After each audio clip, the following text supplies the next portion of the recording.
Parfois tu pries, mais tu te sens vide. Tu demandes à Allah de t'aider, mais tu as l'impression que le ciel est silencieux. Tu souris devant les gens, mais au fond de toi, quelque chose s'est éloigné. As-tu déjà ressenti cette étrange sensation d'être entouré de bénédictions et pourtant de manquer de paix? Et si le problème n'était pas le manque de miséricorde d'Allah, mais certains comportements que tu répètes sans même t'en rendre compte? Dans la vie moderne, nous sommes tellement occupés à courir après l'argent, la reconnaissance et les distractions que nous oublions parfois ce qui nourrit réellement notre âme. Certaines habitudes paraissent normales aux yeux du monde, mais elles créent lentement une distance entre ton cœur et son créateur. Et le plus inquiétant, c'est que cette distance s'installe souvent en silence. L'une des plus grandes illusions de notre époque est cette petite phrase que beaucoup répètent sans y réfléchir. Je changerai plus tard. Plus tard, je commencerai à prier régulièrement. Plus tard, je délaisserai mes mauvaises habitudes. Plus tard, je me repentirai. Plus tard, je me rapprocherai d'Allah. Pourtant, la vérité est simple et parfois difficile à accepter. Personne n'a reçu la promesse de vivre jusqu'à demain. Nous faisons des projets pour les prochaines années. Nous organisons notre carrière, nos études, nos finances et même notre retraite. Mais lorsqu'il s'agit de notre relation avec Allah, nous agissons souvent comme si nous avions un temps illimité devant nous. Le problème est que chaque fois que tu repousses une bonne action, ton cœur s'habitue progressivement à vivre sans elle. Au début, le retard semble insignifiant. Tu te dis, je commencerai demain. Puis le lendemain devient la semaine prochaine, ensuite le mois prochain, puis l'année suivante. Peu à peu, la négligence devient une habitude. C'est pas toujours une grande désobéissance qui éloigne le serviteur d'Allah. Parfois, c'est simplement une succession de petites occasions de faire le bien que l'on a constamment remise à plus tard. Dans la vie moderne, nous sommes devenus des experts de la procrastination spirituelle. Nous savons que certaines choses sont bonnes pour nous, mais nous les repoussons malgré tout. Nous savons qu'un appel à nos parents est important, mais nous attendons. Nous savons qu'il faudrait demander pardon à quelqu'un que nous avons blessé, mais nous reportons ce moment. Nous savons qu'il faudrait prendre quelques minutes pour invoquer Allah ou lire quelques versets du Coran, mais nous préférons souvent nous distraire en pensant qu'il y aura toujours un autre moment. Le prophète nous a donné un conseil d'une immense sagesse lorsqu'il a dit « Profite de 5 choses avant 5 autres, de ta vie avant ta mort, de ta santé avant ta maladie, de ton temps libre avant ton occupation, de ta jeunesse avant ta vieillesse, et de ta richesse avant ta pauvreté. » Ce rappel nous enseigne que le temps est une faveur extraordinaire d'Allah. Chaque journée est un cadeau qui ne reviendra jamais. Une heure perdue ne peut être ni achetée, ni récupérée, ni remplacée. Beaucoup de regrets dans la vie naissent de choses que nous avons continuellement remises à plus tard. Une citation dit « Les petites décisions répétées chaque jour finissent par construire ou détruire une vie entière. » Cette parole est également vraie pour notre spiritualité.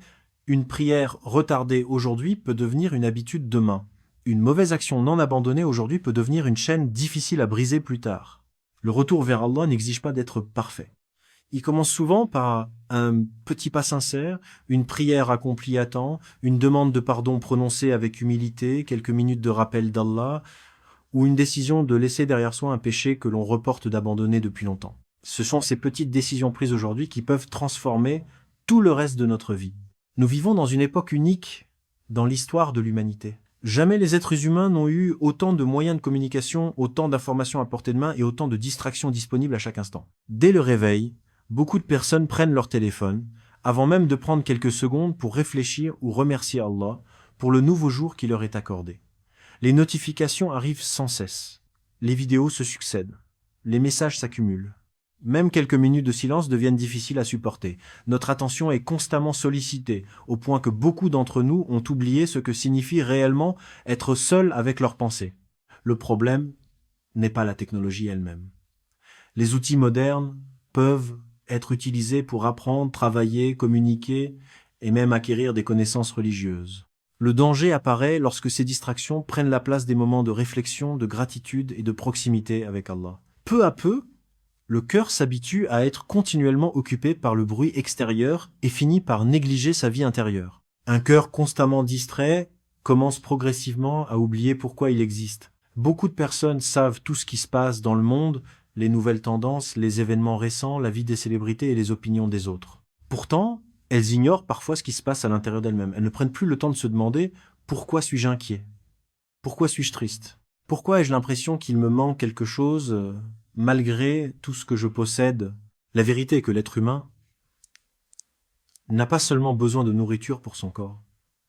Il a également besoin de nourriture pour son âme. Or, l'âme ne se nourrit ni de divertissements permanents, ni d'informations incessantes. Elle se nourrit du rappel d'Allah, de la gratitude, de la réflexion et de la sincérité dans l'adoration. Allah dit dans le Coran, « Certes, c'est par le rappel d'Allah que les cœurs se tranquillisent. » Cette parole contient une immense sagesse. Beaucoup de personnes passent leur vie à rechercher la paix intérieure dans l'argent, les loisirs ou la reconnaissance des autres. Pourtant, malgré toutes ces choses, elles continuent parfois à ressentir un vide intérieur difficile à expliquer. La paix du cœur ne s'achète pas. Elle ne se télécharge pas. Elle ne dépend pas du nombre de personnes qui nous suivent ou qui nous admirent. Elle naît lorsque le cœur se reconnecte sincèrement à son Créateur. Une citation dit « Tu peux être connecté au monde entier et pourtant déconnecté de toi-même. » Voilà le grand paradoxe de notre époque. Nous parlons avec des personnes situées à l'autre bout du monde, mais nous ne prenons plus le temps d'écouter notre propre âme.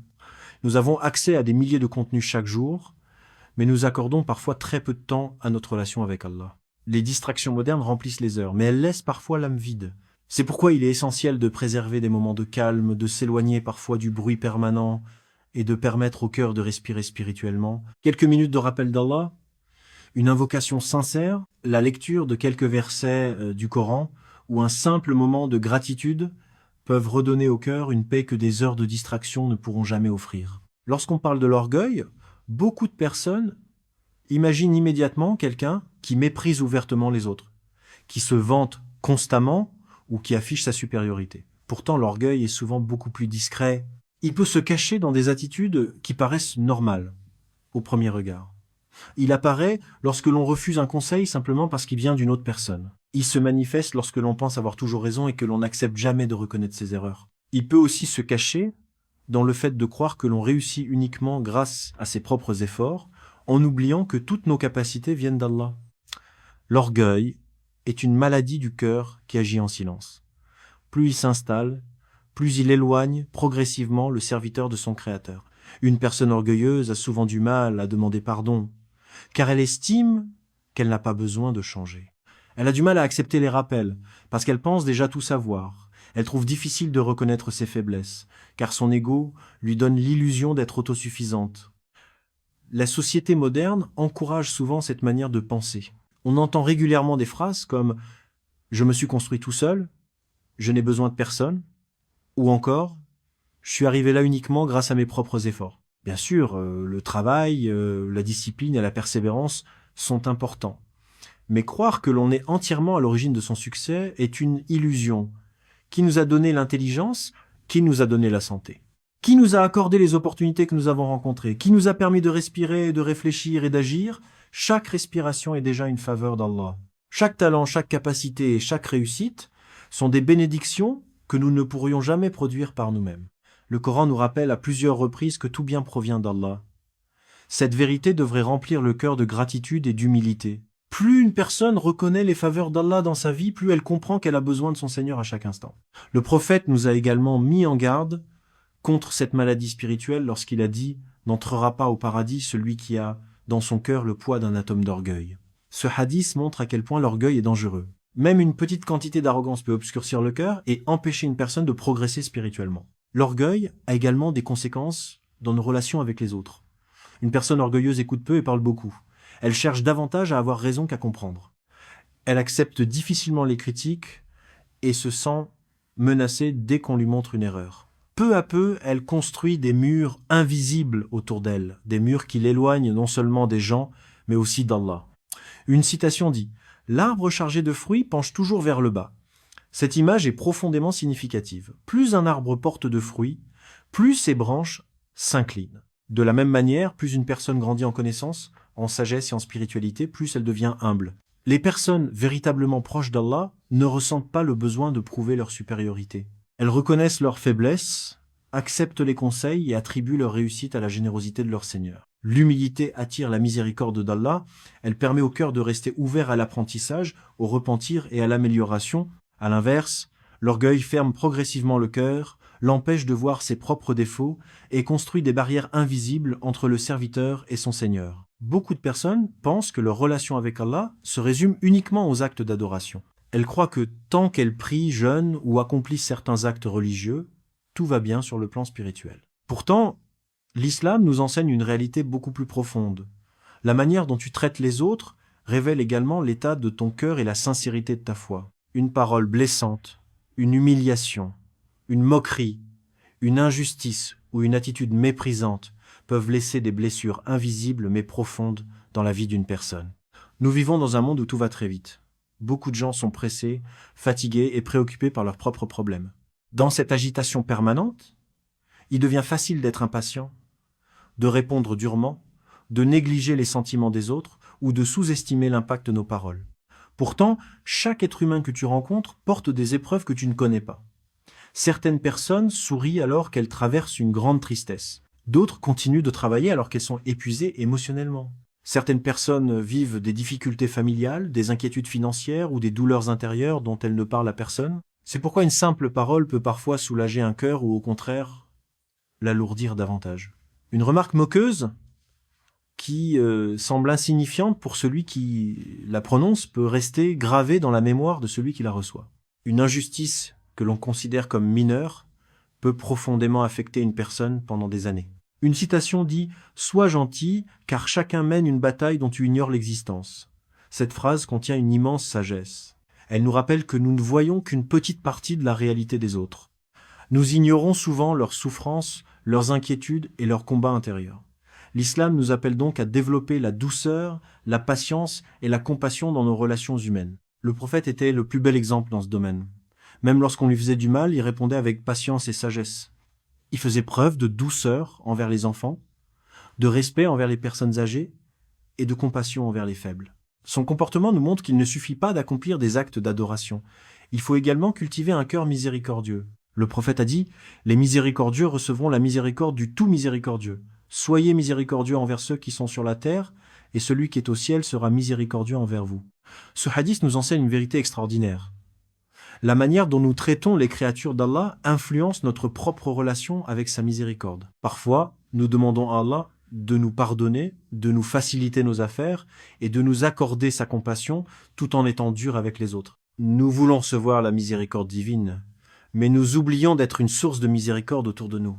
Pourtant, celui qui sème la bonté récolte souvent une paix intérieure que l'argent et la réussite ne peuvent offrir. Être gentil ne signifie pas être faible. Faire preuve de compassion ne signifie pas accepter l'injustice. Cela signifie simplement reconnaître l'humanité de chaque personne et se rappeler que nous sommes tous des serviteurs d'Allah, tous confrontés à des difficultés visibles ou invisibles. Une parole bienveillante, une écoute sincère, un pardon accordé ou un simple geste de considération peuvent devenir des causes immenses de bénédiction. Parfois, les plus grands actes de foi ne sont pas toujours ceux qui sont vus par les gens. Il se trouve dans ces petits gestes de bonté, dans cette capacité à retenir une parole blessante, à faire preuve de patience et à alléger la souffrance d'une personne qu'Allah a placée sur notre chemin. L'une des maladies silencieuses de notre époque est l'insatisfaction permanente. Beaucoup de personnes vivent dans une course qui semble ne jamais se terminer. Elles obtiennent quelque chose qu'elles désiraient depuis longtemps, puis presque immédiatement, elles veulent davantage. Elles atteignent un objectif, mais au lieu de prendre le temps d'apprécier ce qu'elles ont reçu, elles fixent déjà leurs yeux sur ce qui leur manque encore. Peu à peu, elles s'habituent à vivre dans un état de manque permanent, comme si rien n'était jamais suffisant. Le monde moderne alimente constamment cette insatisfaction. Chaque jour, nous sommes exposés à la réussite des autres, à leurs possessions, à leurs voyages, à leurs accomplissements et à leurs moments de bonheur. Il devient alors facile de tomber dans le piège de la comparaison. On commence à regarder ce que les autres ont et à oublier les innombrables bienfaits que Allah a déjà placés dans notre propre vie. Le problème de la comparaison est qu'elle nous rend souvent aveugles à nos bénédictions. Plus nous regardons ce que nous n'avons pas, moins nous sommes capables d'apprécier ce que nous possédons déjà. Pourtant, la gratitude nous enseigne une manière complètement différente de voir l'existence. Elle nous invite à déplacer notre regard. Au lieu de nous concentrer uniquement sur ce qui nous manque, elle nous apprend à reconnaître les bienfaits qui nous entourent déjà. Respirer est une bénédiction, pouvoir voir est une bénédiction, entendre, marcher, parler, penser, aimer et être aimé sont des trésors immenses que beaucoup de personnes remarquent seulement lorsqu'elles les perdent. Il existe des individus qui possèdent beaucoup de biens matériels mais qui vivent malgré tout dans une profonde insatisfaction intérieure. À l'inverse, certaines personnes disposent de peu de moyens et ressentent pourtant une grande paix. La différence ne se trouve pas toujours dans ce que l'on possède, mais dans la manière dont on regarde ce que l'on possède. Allah nous rappelle dans le Coran, si vous êtes reconnaissant, très certainement j'augmenterai pour vous mes bienfaits. Cette promesse est extraordinaire. Elle nous enseigne que la gratitude attire davantage de bénédictions dans la vie du croyant. Mais l'augmentation des bienfaits ne se limite pas uniquement aux biens matériels.